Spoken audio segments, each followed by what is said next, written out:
Hello students, आज हम discuss करेंगे the summer of the beautiful white horse के MCQs। ठीक है, स्टोरी किसके बारे में है? Two poor boys whose are Armenian boys name Aram and Mourad, both are fond of horse riding. Aram who is the narrator of the story? Aram. Famous किस लिए है उनकी tribe? Trust and honesty. Characters आपको पता है, इसमें uncle Khusro हैं। उनके बेस्ट वर्ड्स क्या हैं? Best words of uncle Khosrove कई बार आ जाता है, तो it is no harm, pay no attention to it. Name of son of uncle Khosrove? Arak. Mourad is considered crazy like uncle Khosrove. आ जाता है क्वेश्चन कि किसके जैसे क्रेजी है मोराड, तो किसके जैसे है? Like his uncle Khusro. Who is the real owner of the house? John बायरो। Horse का रियल ओनर कौन है? हमने पढ़ा ना लेसन में। जोराब कौन है? Mourad's father. अब मेन जो MCQs हैं, राइटर ऑफ द स्टोरी हैं William Saroyan. Narrator of the story Aram. Age of the narrator, शुरुआत में उसने कहा ना कि when I was 9 years old, तो एज उसमें बताइए वो 9 years old है। मोराड इज नरेटर्स कज़न है ना, और उसकी एज कितनी है? 13 years old। Mourad is considered by everyone, क्या जानते हैं सभी उसको? क्रेजी, एक्सेप्ट अरम, अरम के अलावा सब उसको क्रेजी कहते हैं। Their tribe is famous for honesty. Dishonest act done by two boys, कौन सा डिसऑनेस्ट एक्ट किया था उन्होंने? हॉर्स स्टीलिंग का। Who is uncle Khusro? Narrators uncle. Who was the best rider between two, दोनों में से बेस्ट राइडर कौन था? मोराड। ये सब कौन बोलता है? I have a with horses, I have a with dogs, I have a with birds, I have a with farmers, कौन बोलता है? मोराड बोलता है। What happened when Aram try to have horse riding, क्या हुआ था?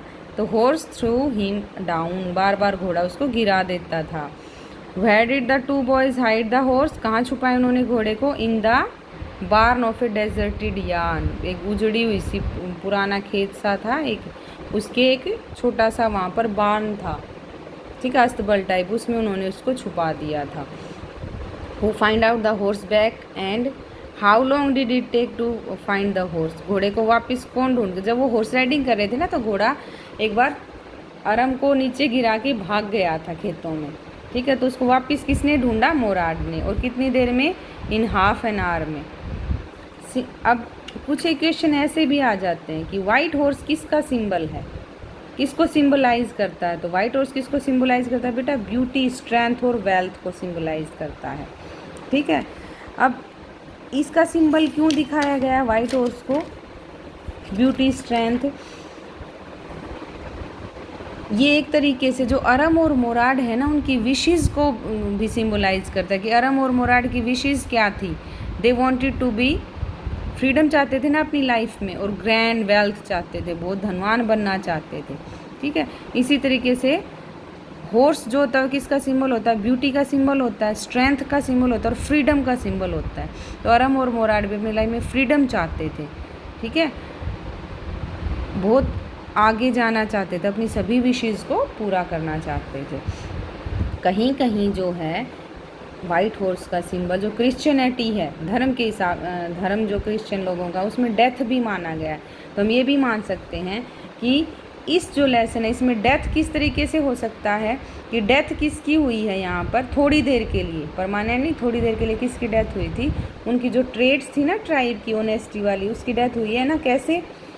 जब उन्होंने हॉर्स चुरा लिया, चुराना, स्टीलिंग, तो थेफ्ट उन्होंने की है, वो किसकी डेथ हो गई? उसकी ऑनेस्टी की, ठीक है। हालांकि उन्होंने लास्ट में घोड़ा रिटर्न कर दिया था, तो फिर से उनकी ऑनेस्टी वगैरह ज़िंदा हो गई, लेकिन कुछ टाइम के लिए हम मान सकते हैं कि कहीं ना कहीं डेथ का भी सिंबल मान सकते हैं। और डेथ किसकी है यहाँ पर? उनकी जो वैल्यूज़, मोरल वैल्यूज़ हैं, उनकी डेथ हो गई थी। इस तरीके से शायद आप समझ गए होंगे, होपफुली। अब कुछ और क्वेश्चन है। Why uncle Khusro is considered crazy, crazy क्यों माना गया अंकल खुसरो को? क्योंकि वो हर बार सबको चुप करवा देता था ना, because he stopped people from speaking something, कुछ भी नहीं बोलने देता था लोगों को। Let the horse run as long as it, कि जितना घोड़ा दौड़ना चाहे उसे दौड़ने दो। फेल्ट लाइक रनिंग, ये किस चीज़ को सिम्बलाइज करता है, किस चीज़ को डेमोन्स्ट्रेट करता है? फ्रीडम जो बॉयज चाहते थे, the freedom the boys want to feel as well, जो खुद वो महसूस करते हैं। आर्मेनियन का मतलब मैं आपको बता चुकी हूँ कि आर्मेनिया से जो बिलोंग करते हैं। ग्रोगलेनियन एक ट्राइब है वहाँ की।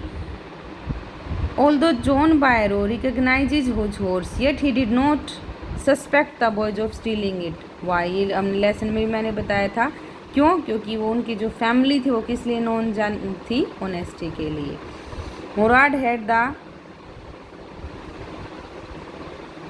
Morad had the way of handling every critical situation. या KNAC के neck लिखा हुआ है मैंने, neck of handling every critical situation, कर लेता ना हर सिचुएशन को हैंडल, वो भी किस चीज़ के साथ, फुल कॉन्फिडेंस के साथ। देखो जिसका घोड़ा चुराया वो सामने खड़ा है और उसको पहचान भी लेता है घोड़े को, फिर भी वो जो मोराड है एकदम कॉन्फिडेंस में कहता है कि you can check this horse, इसके दांत भी चेक कर सकते हो, ये घोड़ा तुम्हारा नहीं हमारा है।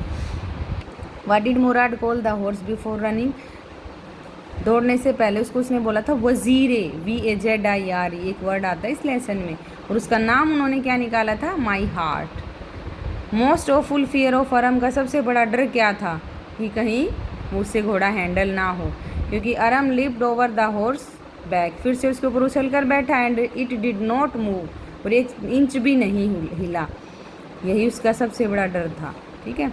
What did John बायरो paid for his white horse? White horse के लिए कितना पे किया था, मैंने लेसन में भी पढ़ाया था, $60।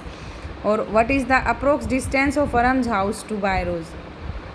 कितनी डिस्टेंस थी, वो चल के आया था ना, उसने कहा 10 मील चल के आया हूँ, तो इतनी डिस्टेंस हुई। एक वर्ड आता है इसमें नोस्टैल्जिक। नोस्टैल्जिक होता है जब हम अपने पुराने दिनों के बारे में सोचकर थोड़ा सा सैड फील कर जाते हैं, ठीक है, वो नोस्टैल्जिक होता है। लेसन में स्टार्टिंग में वो कहता है ना कि when I think of my old days when I was 9, कि अरम जब कहता है मैं उन दिनों के बारे में जब सोचता हूँ जब मैं 9 साल का था, then everything was magnificent to, seems magnificent to me, everything was splendid to me, imaginable dream to me, इस टाइप के वर्ड्स यूज़ करता है ना, तो पुराने दिनों को याद करता है, उनको सोच के थोड़ा सा उदास हो जाता है, तो वो नॉस्टैल्जिक है। आयरनी भी है इस लेसन में। आयरनी क्या होती है बेटा, when we think something and do something else, कि सोचते कुछ और हो कुछ जाता है, कर कुछ जाते हैं। तो उनकी फैमिली जो है वो ऑनेस्टी के लिए जानी जाती है, लेकिन वो कर क्या जाते हैं, अपने शौक पूरा करने के लिए चोरी कर लेते हैं, तो यार नहीं है कहीं ना कहीं फैमिली के लिए। मोरल ऑफ द स्टोरी क्या है, poverty does not limits ones moral values as well as royal nature, जो गरीबी है वो किसी के मोरल वैल्यूज़ को लिमिट नहीं करती, उनको रोक नहीं सकती। ठीक है, गरीब होते हुए भी ईमानदार होना, that is the moral of the story. Aram nostalgic mood में क्यों है, कि Aram fondly recapitulated an incident, बड़े चाव से पुरानी याद को ताज़ा करता है, when he was 9 years old, इसलिए वो थोड़ा सा नॉस्टैल्जिक है। What made John Byro to recognize his horse? किस चीज़ की वजह से उसने घोड़े को पहचाना था, मैंने लेसन में पढ़ाया था तुम्हें। Teeth of the horse, after examining and analyzing the teeth of the horse. Could Aram learn to ride the horse? क्या अरम सीख पाया हॉर्स राइडिंग? नो। तो ये आपका लेसन था, इसके MCQs थे। होप आपको समझ आए होंगे, and please try to read the chapter by your own, on your own. ठीक है, आप खुद पढ़ेंगे इस लेसन को 1 by 1 लाइन्स, तो आपको एक एक क्वेश्चन क्लियर हो जाएगा। जहाँ भी आपको कोई डाउट लगता है you can ask me, question आपका लिखेंगे, उसको क्लिक करेंगे और ग्रुप में डाल देंगे। ठीक है, the best, thank you, have a nice day.